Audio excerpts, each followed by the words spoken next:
Oliveira da Fonseca.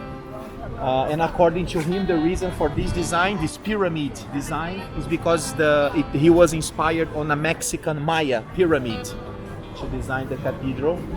The building started in 1964, took 12 years, was opened in 1976, and inside it has capacity for 5,000 people sitting or up to 20,000 people all standing.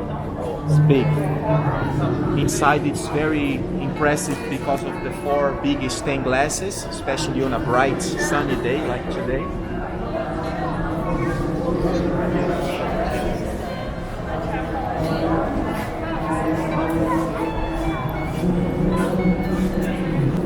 Here, the way this building was designed with those vents, so that's for natural light and also for the ventilation. It's always cooler inside the cathedral because of this ventilation system. So natural light, natural ventilation. If we walk there, we're going to see that carriage that holds the image of Saint Sebastian, the patron saint of the city. Very few people know that. Even locals, many don't know that, but there is a full name for the city, which is San Sebastian of Rio de Janeiro.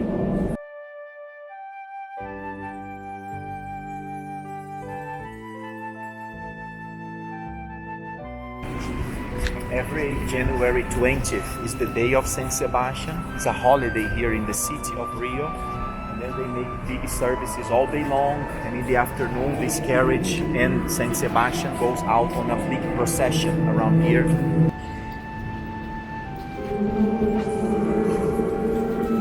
There are cars from over 150 places from all over the world. Around 60 countries are represented here. I'm gonna show you an interesting tile here. This one has the photo of the artist. Look, Celaron.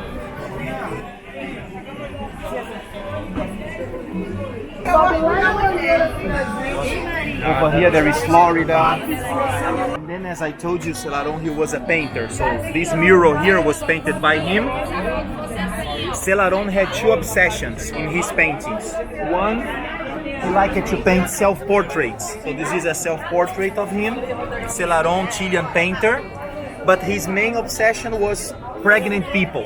In all the paintings of Celaron, there is someone or something pregnant. You see himself pregnant. Look. Pregnant lady. This cue, this line here, you should take the photo with the name. This is it. Colombo, Café Colombo. In case you want to try something, these are all savories, those are all sweets. These are chicken croquettes, it's very popular, coxinha de galinha. So these are chicken, these are beef, this is still chicken legs, codfish balls, like a kind of a very popular here, but it's a kind of a Portuguese influence here. The pastéis, the pastries, beef, shrimp.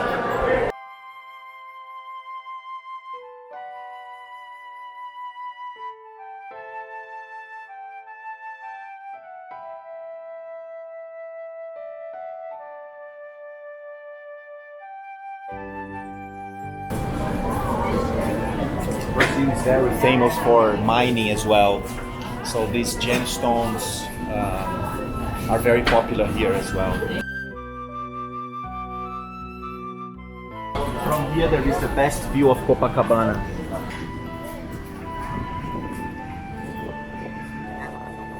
It's called the Red Beach. It's very pretty too. Because it's protected on both sides by hills, the water is very calm. So it's good for families with kids. It's very safe for swimming. The other beaches can be kind of rough sometimes. And then at the very end of Copacabana, going around on those rocks, starts Ipanema, which is the next one. I recommend you go there. It's beautiful too, later today or tomorrow. This first one worked for 60 years until 1972, when they changed it for the second generation of cable cars over here. And this one worked until 2008 when they changed it for the last time for the new generation, the third generation of cable cars. The first one had the capacity for 22 people, and this ride that now takes less than 2 minutes, you should take 5-6 minutes to go up here.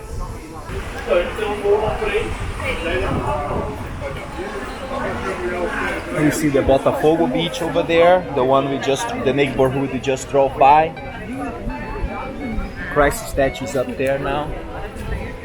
That's Flamengo beach over there. Are you familiar with these fruits here? What is that? They are called jackfruit. Oh, yeah. Heard of them? Yeah. Originally from Asia, Malaysia, Indonesia, India, was introduced by the Portuguese here. Now it grows everywhere. The tall buildings where downtown is again, over there, where we are going later. The runway of Santos Dumont, which is our domestic airport for short domestic flights. The panorama of the whole bay. It's a massive bay. It's called Guanabara Bay, and the only connection with the open ocean is over here. You see the yellow building over there? That's a military fort. And if you look at the other side, you see there is another fort. Okay. Yes. In between the two forts, it's the only way in and the only way out. They say it's gonna reach about 100 kilometers. It's gonna be like 60 miles per hour.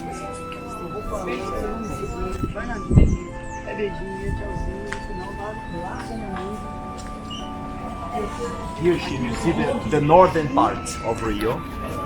So the northern part of Rio, this is like where the working classes, middle class, lower classes live. This is far from the wealthy beach areas, the tourist areas, which is the south. That's our main soccer stadium, Maracanã Soccer Stadium. That long bridge that you see over there takes to another city. So everything you see to the right side of the bridge is another city called Niterói. It's not the city of Rio anymore. But it's a very nice area too. Where you see those tall buildings over there, that's the Rio downtown. That's the financial district and also the old part of the city. We are going there later to see the cathedral, the Celarón Steps, Santa Teresa, that's all downtown. Actually from here, if you see that building that looks like a big pyramid, yeah, that's the Cathedral of Rio. Okay. It's a very unique building, very impressive building. Sections of the national park. It's right in the middle of the city. That one behind the antennas over there is the highest point inside the park. The one I told you is around 3,400 feet, the Tijuca Peak. And beyond the park, the city keeps going to the west. We cannot see because we can see it very, very far over there. That is still Rio, the west of Rio, and that's also where Rio keeps expanding to the west. Okay. The new parts of Rio keeps growing to the west. Sugarloaf Mountain, the one we take a cable car to go up, and then it comes Copacabana Beach, where you're staying, 2.5 miles long. And if we keep going here, the lagoon area, we drove around. You see how large is the lagoon. And then in front of the lagoon, the beaches of Ipanema, which goes as far as the canal. You see there is a canal connecting with the ocean. Yeah. That canal is the border. To the left, Ipanema, to the right, Leblon. That track is for horse racing track, the Jockey Club of Rio. And at the very end of Leblon, you see those two hills. They are called the Two Brothers. The Two Brothers? The Two Brothers, yeah. And then from the Two Brothers, both to the left and to the right, you see two big favelas. You know about the favelas? Yeah. So those are two large ones. The one to the right is called Rocinha. Rocinha is the biggest one in Rio. It's over 100,000 people living there.